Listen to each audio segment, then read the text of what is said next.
당신 곁에 있는 그녀, 정말 당신의 인생에 복을 가져다 줄 사람입니까? 삼성의 창업주인 나 이병철은 평생에 걸쳐 사람을 보며 깨달은 바가 있습니다. 이런 관상을 가진 여자는 아무리 예뻐도 절대 곁에 두지 말라. 이것은 단순한 경고가 아닙니다. 오늘 당신 집안의 복을 송두리째 걷어차 버릴 수도 있는 빈상, 즉 가난하고 불행한 기운을 품은 얼굴의 충격적인 비밀을 처음으로 공개하고자 합니다. 사람을 한번 잘못 쓰면 10년 고생한다. 내가 사업을 일으키고 사람을 쓰면서 입버릇처럼 하던 말입니다. 이 말의 무게를 여러분은 얼마나 실감하고 계십니까? 사람들은 내가 반도체 사업을 결단하고 전자산업의 불모지에서 세계적인 기업을 일군 그 해안과 결단력만을 기억합니다. 하지만 그 모든 성공의 근간에는 단 하나의 원칙이 있었습니다. 바로 사람입니다. 어떤 사람을 곁에 두고 어떤 사람을 멀리해야 하는가. 이것이야말로 내 인생을 관통하는 가장 중요한 화두였습니다. 많은 이들이 내가 사람을 뽑을 때 관상을 본다고 수군거렸습니다. 심지어 미신에 사로잡힌 늙은이라 비웃는 소리도 들려왔습니다. 좋습니다. 오늘 이 자리에서 분명히 말하겠습니다. 그렇습니다. 나는 관상을 보았습니다. 그러나 여러분이 생각하는 그런 점쟁이의 예언이나 미신 따위가 결코 아닙니다. 내가 본 것은 그 사람의 얼굴에 새겨진 인생의 이력서이자 마음의 성적표였습니다. 수십 년간 공장의 먼지 속에서 수만 번의 면접 자리에서 그리고 밥상머리에서 사람들을 만나고 또 겪으며 나는 사람의 얼굴에 그 사람의 과거와 현재 그리고 미래의 가능성이 모두 담겨 있다는 사실을 통계적으로 체득했습니다. 이것은 신비주의가 아니라 가장 냉철한 데이터에 기반한 나의 인간 경영학이었습니다. 사업 파트너를 정할 때, 회사의 명운을 짊어질 인재를 뽑을 때, 그리고 가장 중요하게는 한 집안의 기둥이 될 며느리감을 고를 때 나는 그 사람의 얼굴에서 기운을 읽었습니다. 그 얼굴에 담긴 그릇의 크기를 가늠했고 그 눈빛에서 마음의 깊이를 헤아렸습니다. 한 사람의 얼굴에는 그 부모로부터 물려받은 기질과 스스로 살아오면서 겪은 고난과 역경 그리고 그것을 이겨낸 의지와 지혜가 고스란히 드러나기 때문입니다. 하물며 인생의 가장 중요한 동반자인 아내를 고르는 일에 있어서랴. 아내는 단순히 사랑하는 여인을 넘어 한 남자의 인생 전체를 떠받치는 주춧돌이며 가문의 흥망성쇠를 좌우하는 열쇠입니다. 좋은 아내는 가난한 집안을 일으켜 세우고 어리석은 남편을 현명하게 이끌어 대업을 이루게 합니다. 반대로 악한 기운을 가진 아내는 백채의 곳간도 하룻밤 사이에 거덜내고 잘 나가던 남편의 인생을 나락으로 떨어뜨립니다. 그렇기에 배우자를 선택하는 일은 내 인생에서 가장 중요한 투자이자 결정이었습니다. 오늘 나는 내 평생의 경험을 바탕으로 당신의 인생을 번영으로 이끌 귀한 인연을 알아보는 법, 그리고 반대로 당신의 인생을 좀먹고 불행으로 이끌 빈상을 가려내는 법을 알려드리고자 합니다. 이것은 단순히 여자의 얼굴을 평가하는 것이 아닙니다. 남자에게도 똑같이 적용되는 인간의 보편적인 법칙입니다. 부디 오늘 나의 이야기가 여러분의 눈을 뜨게 하여 인생의 가장 중요한 갈림길에서 현명한 선택을 내리는데 작은 등불이 되기를 바라는 마음입니다. 그럼 지금부터 당신의 인생을 망칠 수도 있는 반드시 피해야 할 얼굴의 5가지 특징을 하나씩 짚어보겠습니다. 첫째, 눈빛에 총기가 없고 흐리멍텅한 눈을 가진 사람을 경계해야 합니다. 옛말에 눈은 마음의 창이라고 했습니다. 나는 이 말을 조금 바꾸어 눈은 그 사람의 정신이 머무는 집이라고 말하고 싶습니다. 정신이 굳건하고 영혼이 맑은 사람은 그 눈빛이 깊고 초롱초롱하게 빛납니다. 마치 맑은 날의 깊은 샘물과 같아서 들여다보면 그 깊이를 알 수 없고 그 안에서 뿜어져 나오는 총기와 지혜를 느낄 수 있습니다. 이런 눈을 가진 사람은 상황을 명확하게 판단하고 위기의 순간에도 흔들림 없이 자신과 가족을 올바른 길로 이끌어갈 힘을 가지고 있습니다. 반면에 눈빛이 항상 안개가 낀 것처럼 흐리고 초점이 없는 사람은 그 내면의 정신 또한 혼미할 가능성이 매우 높습니다.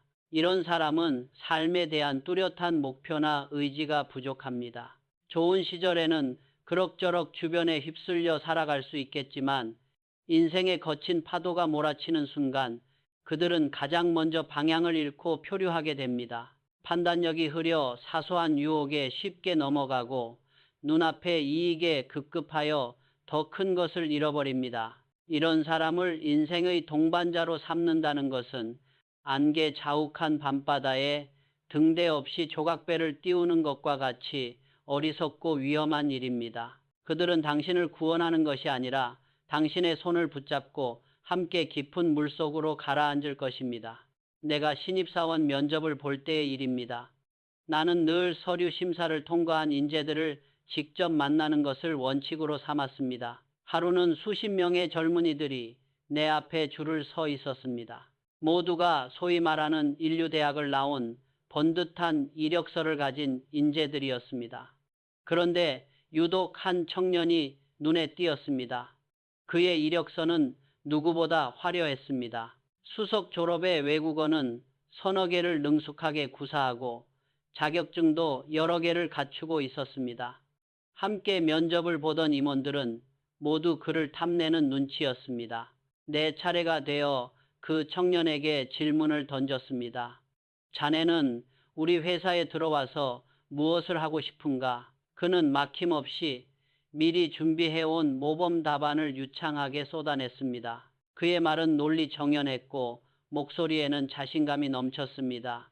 하지만 나는 그의 얼굴을, 특히 그의 눈을 3초간 지그시 바라보았습니다. 그의 눈은 뭐랄까 생기가 없었습니다. 동공은 풀려 있었고 시선은 허공 어딘가를 떠도는 듯 했습니다. 마치 잘 만들어진 마네킹의 유리구슬 눈을 보는 듯한 이질감이 느껴졌습니다. 그의 화려한 말과 지식은 머리에서 나온 것이지 가슴에서 우러나오는 뜨거운 열정과 절실함이 아니라는 것을 직감했습니다. 나는 그 자리에서 그를 불합격시켰습니다. 임원들은 나의 결정에 의아해하며 반문했습니다. 저런 인재를 놓치면 후회할 것이라고 말입니다. 나는 그들에게 이렇게 말했습니다. 저 친구의 눈에는 혼이 담겨 있지 않네. 저런 눈을 가진 사람은 위기의 순간에 절대 회사를 위해 몸을 던지지 않아 자신의 안위만을 생각하며 가장 먼저 도망칠 사람일세. 몇 년 후 그 청년이 경쟁회사에 입사하여 중요한 프로젝트를 맡았다는 소식을 들었습니다. 그리고 얼마 지나지 않아 그가 회사의 기밀 정보를 빼돌려 거액의 돈을 받고 다른 곳으로 옮기려다 발각되었다는 이야기가 들려왔습니다. 그의 뛰어난 머리는 결국 회사를 위하는 길이 아니라 자신의 사리사욕을 채우는 비겁한 길로 사용된 것입니다. 돌이켜보면 그의 흐리멍텅한 눈빛은 이미 그 모든 것을 예고하고 있었던 셈입니다. 여러분, 사람을 만날 때, 특히 평생을 함께할 동반자를 찾을 때는 화려한 겉모습이나 달콤한 말에 현혹되지 마십시오. 가장 먼저 그리고 가장 깊이 그 사람의 눈을 들여다보십시오. 대화를 나눌 때 내 말을 진심으로 경청하며 눈을 맞추는가? 예상치 못한 질문에 당황했을 때 그의 눈빛은 어떻게 흔들리는가? 기쁜 이야기를 할 때 그의 눈은 진정으로 함께 웃고 있는가? 슬픈 이야기를 들을 때 그의 눈에 공감의 빛이 서려 있는가? 맑고 깊으며 그 안에 굳건한 힘이 느껴지는 눈빛을 가진 사람을 찾으십시오. 그런 사람이야말로 인생의 어떤 폭풍우 속에서도 당신의 손을 놓지 않고 함께 새벽을 맞이해 줄 진정한 동반자입니다. 눈빛이 흐린 사람은 당신의 인생까지 흐리게 만들 것이라는 사실을 부디 잊지 마시기 바랍니다. 둘째, 콧대가 낮고 코끝이 뾰족하며 살집이 없는 코를 가진 사람을 피해야 합니다. 관상학에서 코는 재백궁 자이복인이라 불립니다.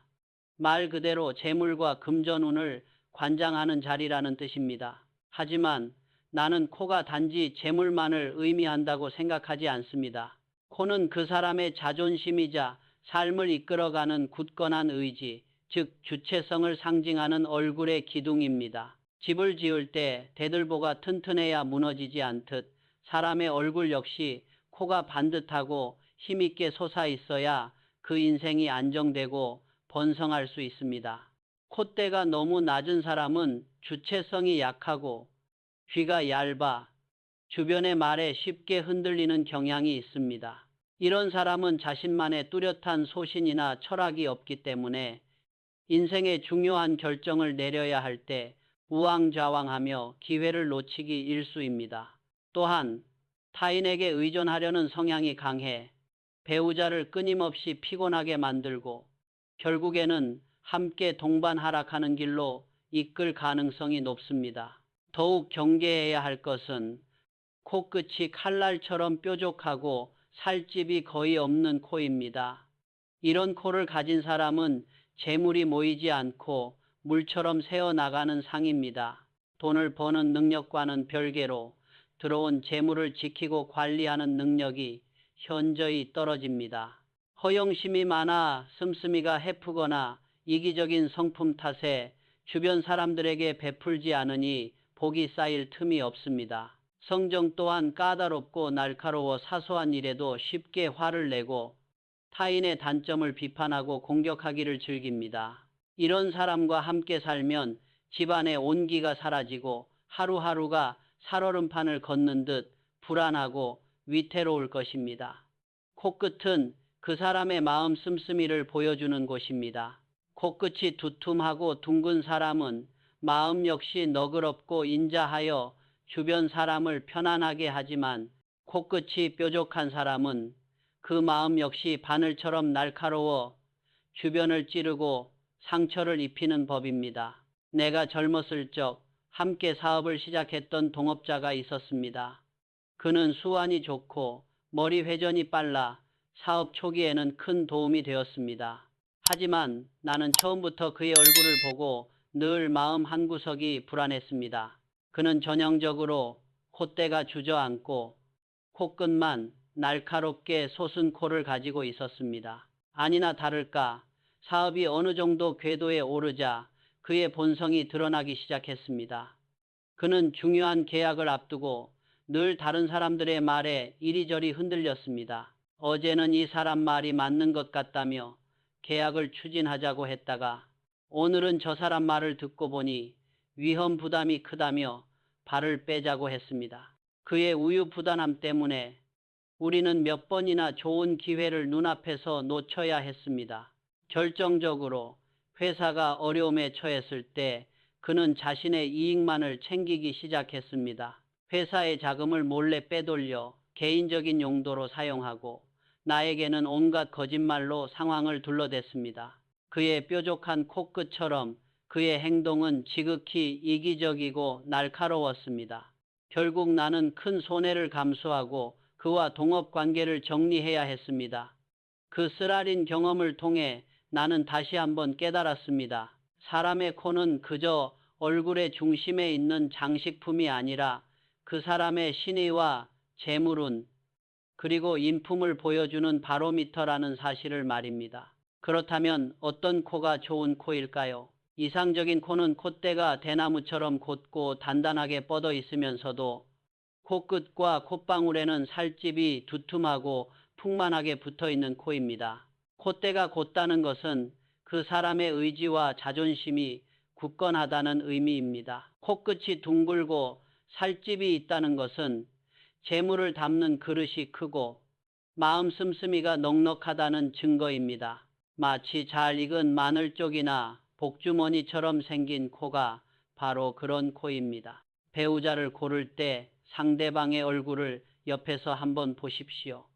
콧대가 꺼지지 않고 힘있게 솟아 있는가? 그리고 앞에서 보았을 때 콧방울이 풍성하고 코끝이 둥글게 감싸고 있는가? 이런 코를 가진 사람은 생활력이 강하고 책임감이 있으며 가정을 안정적으로 이끌어갈 확률이 높습니다. 반대로 콧대가 낮아 얼굴에 묻혀 있거나 코끝이 날카로워 매서운 인상을 준다면 다시 한번 그 사람의 됨됨이를 신중하게 살펴보아야 할 것입니다. 재물은 있다가도 없고 없다가도 생기는 것이지만 사람의 타고난 그릇과 성품은 쉽게 변하지 않기 때문입니다. 셋째, 입술이 지나치게 얇고 입꼬리가 축 처진 입을 가진 사람을 멀리해야 합니다. 입은 음식을 먹고 말을 하는 기관인 동시에 그 사람의 애정운과 식복, 그리고 말년의 운세를 보여주는 중요한 부위입니다. 입술의 모양과 입꼬리의 방향은 그 사람의 내면에 어떤 마음이 담겨 있는지를 가장 정직하게 드러냅니다. 입술이 병적으로 얇은 사람은 정이 부족하고 마음이 차가울 가능성이 높습니다. 입술은 애정을 표현하고 감정을 나누는 통로입니다. 도톰하고 혈색 좋은 입술을 가진 사람은 감정이 풍부하고 다정다감하여 따뜻한 말을 건네는 반면 입술이 종이장처럼 얇은 사람은 감정 표현에 인색하고 그들이 내뱉는 말 또한 칼날처럼 차갑고 날카로워 상대방의 가슴에 상처를 입히기 쉽습니다. 물론 모든 얇은 입술이 나쁘다는 뜻은 아닙니다. 하지만 이성적이고 냉철한 것을 넘어 타인에 대한 공감 능력이 결여된 듯한 인상을 준다면 경계해야 합니다. 더욱 문제가 되는 것은 항상 불만에 가득 찬 듯 입꼬리가 축 처져 있는 입입니다. 이런 입모양을 가진 사람은 그 내면에 부정적인 감정과 불평, 불만이 가득 차 있을 확률이 99%입니다. 그들은 세상의 밝은 면보다는 어두운 면을 먼저 보고 칭찬보다는 비판에 익숙하며 감사보다는 불평을 입에 달고 삽니다. 이런 부정의 기운은 전염성이 매우 강합니다. 이런 사람과 함께 살면 처음에는 당신의 긍정적인 에너지로 그를 감싸 안을 수 있을 것이라 착각할지도 모릅니다. 하지만 시간이 지날수록 당신의 기운은 점점 그에게 잠식당하고 말 것입니다. 집안의 즐거운 웃음소리는 사라지고 짜증 섞인 한숨과 원망의 말들만이 가득하게 될 것입니다. 긍정적인 기운을 가진 사람은 주변의 복을 끌어당기지만 부정적인 기운을 내뿜는 사람은 있는 복마저 걷어차 버립니다. 축 처진 입꼬리는 바로 그 복 걷어차는 상의 대표적인 특징인 것입니다.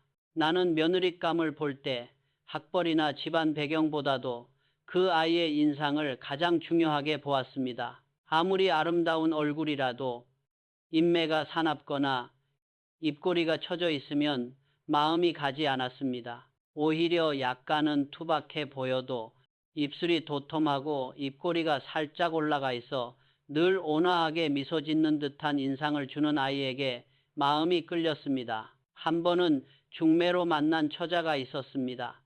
이목구비가 뚜렷하여 누가 보아도 미인이라 칭할 만한 얼굴이었습니다. 하지만 나는 식사를 하는 내내 그 처자의 입을 유심히 관찰했습니다. 그녀의 입술은 유난히 얇았고 말을 하지 않을 때면 입꼬리가 마치 중력을 이기지 못한 것처럼 아래로 축 처져 있었습니다. 대화 내용은 대부분 누군가에 대한 험담이나 세상에 대한 불만이었습니다. 누구는 운이 좋아서 잘 풀렸다더라.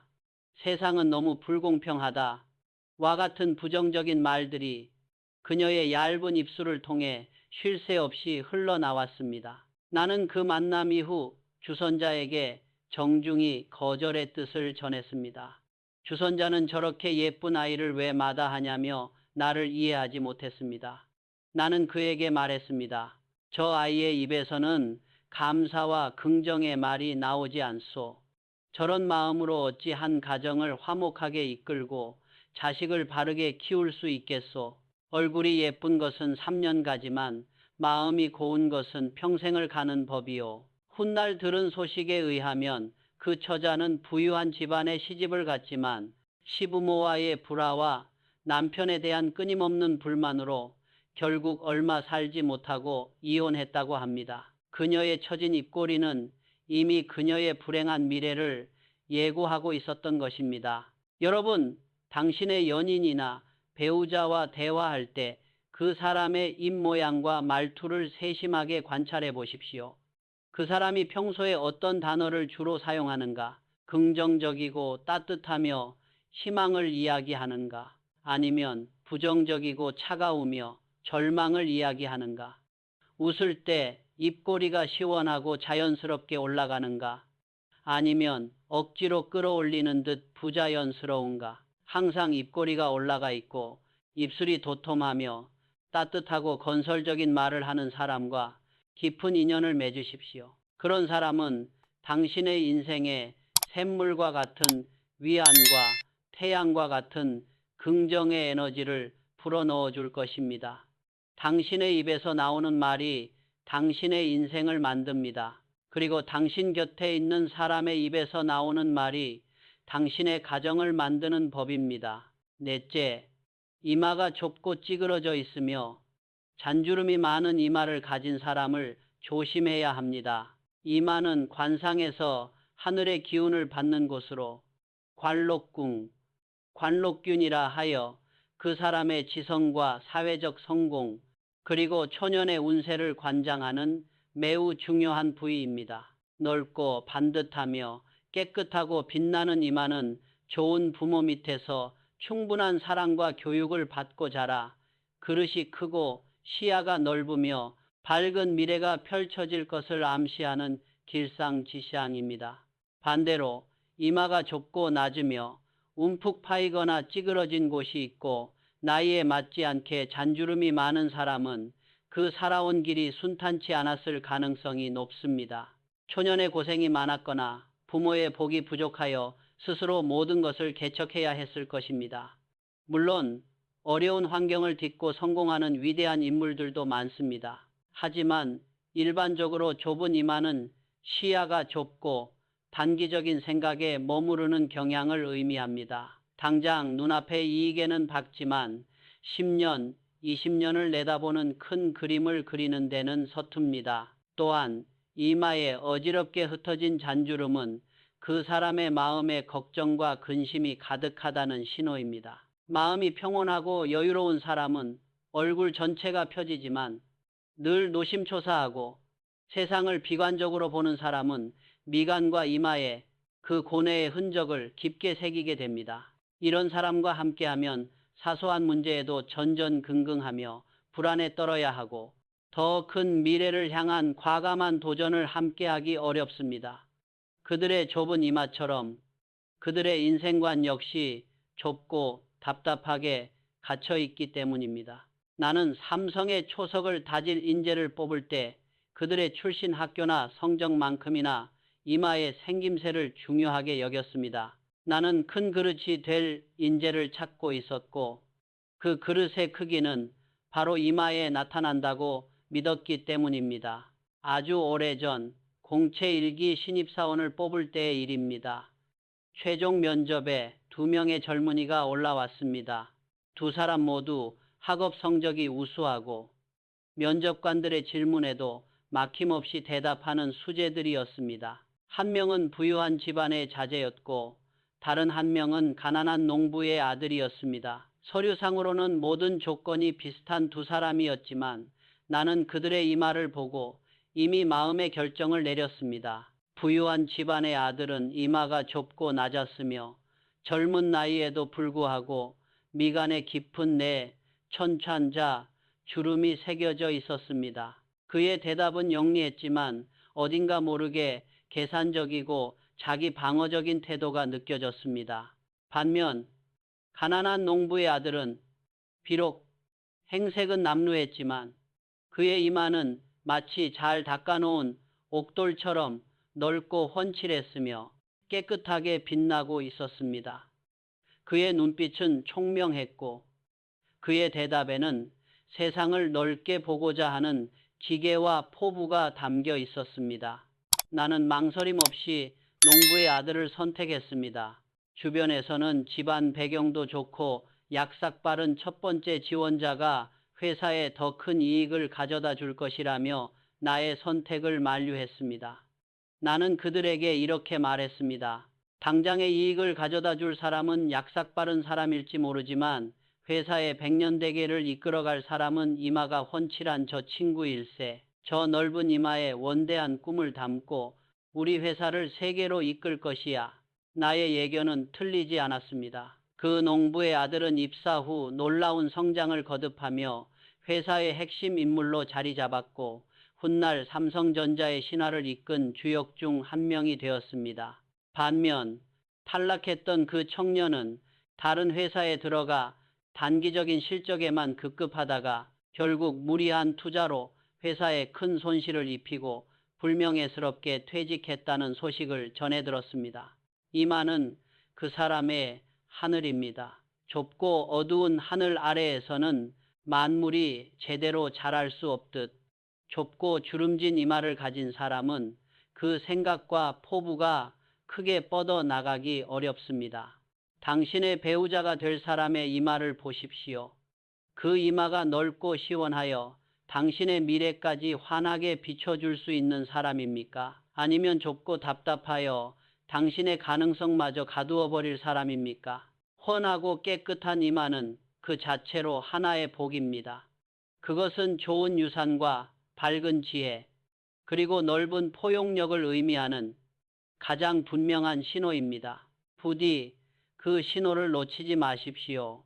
마지막 다섯째, 귀가 작고 뒤집어져 있으며 귓바퀴가 날카로운 귀, 즉 칼귀를 가진 사람은 반드시 피해야 합니다. 귀는 얼굴의 양옆에 붙어 있어 눈이나 코, 입에 비해 쉽게 지나치기 쉬운 부분입니다. 하지만 관상학에서 귀는 그 사람의 유년기 운세와 건강, 수명, 그리고 다른 사람의 말을 얼마나 잘 받아들이는지를 나타내는 인복의 척도입니다. 이상적인 귀는 크고 두툼하며 그 윤곽이 분명하고 혈색이 밝은 귀입니다. 특히 귓불이 부처님 귀처럼 도톰하게 늘어져 있는 것은 재복과 인복이 많음을 상징하는 최고의 길상으로 칩니다. 이런 귀를 가진 사람은 어려서부터 좋은 환경에서 사랑받고 자라 성품이 원만하고 다른 사람의 말을 경청할 줄 아는 지혜를 가졌습니다. 주변 사람들의 조언을 잘 받아들여 자신의 것으로 만들 줄 알기 때문에 주변에 늘 좋은 사람들이 모여들고 그들의 도움을 받아 크게 성공할 가능성이 높습니다. 반대로 우리가 가장 경계해야 할 귀는 바로 칼귀입니다. 귀의 크기가 작고 살집이 없이 얇으며 귓바퀴가 안으로 동그랗게 말려 있지 않고 마치 칼날처럼 날카롭게 서서 뒤집어진 모양의 귀를 말합니다. 이런 칼귀를 가진 사람은 고집이 황소고집처럼 세고 자기 주장이 너무 강해 다른 사람의 말을 절대로 듣지 않습니다. 모든 것을 자신의 판단과 생각만이 옳다고 믿는 독불 장군 스타일입니다. 그들의 귀는 다른 사람의 충고나 조언을 듣기 위해 열려 있는 것이 아니라 오직 자신의 목소리를 내기 위한 장식품에 불과합니다. 이런 성향은 가정생활에서 치명적인 문제를 야기합니다. 부부란 서로의 의견을 존중하고 때로는 양보하며 조화를 이루어가는 관계입니다. 하지만 칼귀를 가진 사람은 배우자의 의견을 묵살하고 모든 것을 자신의 뜻대로 하려고 합니다. 이런 관계에서는 소통이 단절되고 갈등의 골은 깊어질 수밖에 없습니다. 결국 상대방은 지쳐 떠나가고 주변에는 아무도 남지 않게 됩니다. 인복이 없으니 재물이 들어와도 지킬 수가 없고 결국 외롭고 고단한 삶을 살게 되는 것입니다. 나는 기업을 경영하면서 수많은 사람들을 만났습니다.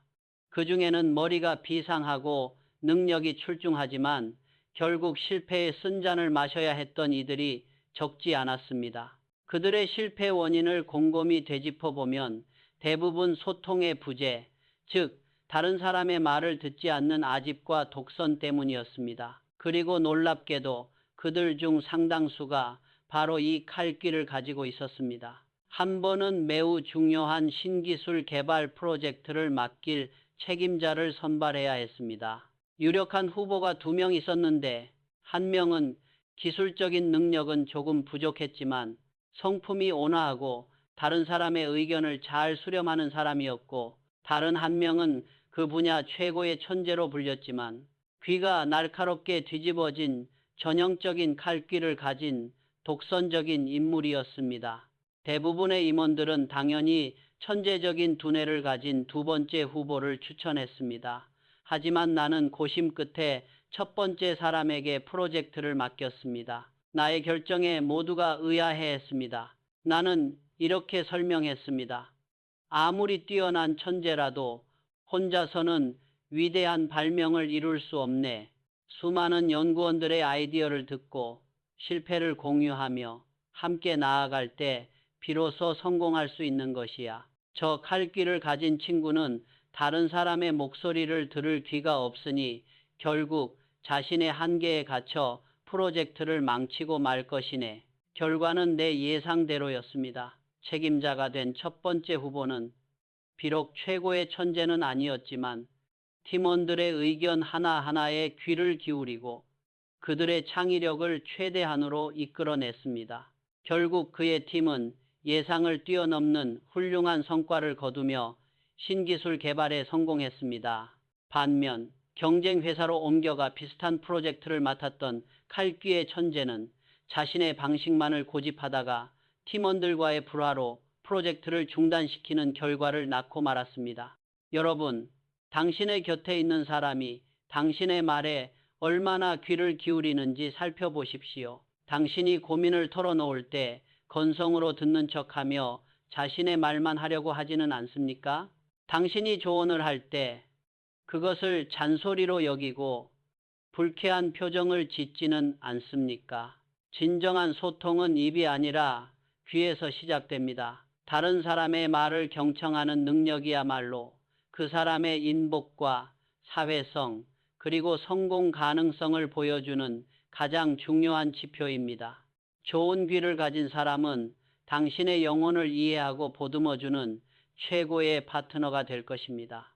하지만 다친 귀, 칼과 같은 귀를 가진 사람은 평생 당신을 외롭게 만드는 벽이 될 뿐이라는 사실을 명심하십시오. 지금까지 제가 평생에 걸쳐 사람을 보며 얻은 지혜, 즉 인생에서 반드시 피해야 할 빈상의 5가지 특징에 대해 말씀드렸습니다. 흐리멍텅한 눈, 낮고 뾰족한 코, 처진 입, 좁고 주름진 이마, 그리고 뒤집어진 칼귀. 하지만 이 자리에서 제가 마지막으로 강조하고 싶은 것이 있습니다. 제가 말씀드린 관상은 결코 바꿀 수 없는 운명론이 아닙니다. 사람의 얼굴은 고정불변의 것이 아니라 그 사람의 마음가짐과 노력에 따라 끊임없이 변하는 살아있는 지도와 같습니다. 얼굴에 드러난 상은 과거의 삶이 남긴 흔적이자 현재의 마음 상태를 비추는 거울입니다. 즉, 관상은 운명을 결정하는 것이 아니라 운명을 만들어 온 결과를 보여주는 인생의 성적표이자 수많은 사람들의 삶이 축적된 통계학인 것입니다. 만약 당신의 얼굴에 좋지 않은 특징이 있다면 그것을 비관하고 좌절할 필요가 없습니다. 오히려 그것은 당신의 마음과 삶의 태도를 돌아보라는 경고 신호로 받아들여야 합니다. 눈빛이 흐리다면 삶의 목표를 뚜렷하게 세우고 정신을 가다듬으십시오. 입꼬리가 처져 있다면 억지로라도 미소를 짓고 감사하는 마음을 가지려 노력하십시오. 다른 사람의 말을 듣지 않는 귀를 가졌다면 겸허하게 자신을 낮추고 경청하는 습관을 들이십시오. 결국 좋은 마음과 바른 태도가 좋은 인상을 만들고 그 좋은 인상이 복을 불러들이는 법입니다. 상호상호는 심생신선이라. 얼굴의 모습은 마음에서 비롯된다는 옛말은 만고의 진리입니다. 끊임없이 배우고 선한 마음을 품고 긍정적인 태도로 세상을 대하십시오. 그렇게 하루하루를 쌓아가다 보면 당신의 얼굴은 어느새 복을 부르는 귀한 상으로 변해 있을 것입니다. 오늘 제가 드린 이야기가 여러분의 인생에 귀한 인연을 불러들이고 불행한 인연을 피해가는 지혜의 눈을 뜨게 하는 계기가 되기를 진심으로 바랍니다. 사람 하나가 당신의 인생 전부를 바꿀 수 있습니다. 부디 그 한 사람을 알아보는 해안을 가지시어 당신의 가문과 미래를 번영의 길로 이끄시길 기원합니다. 이 지혜가 널리 퍼져 더 많은 사람들이 좋은 인연을 만나 행복한 삶을 꾸려나가는데 보탬이 되기를 바랍니다.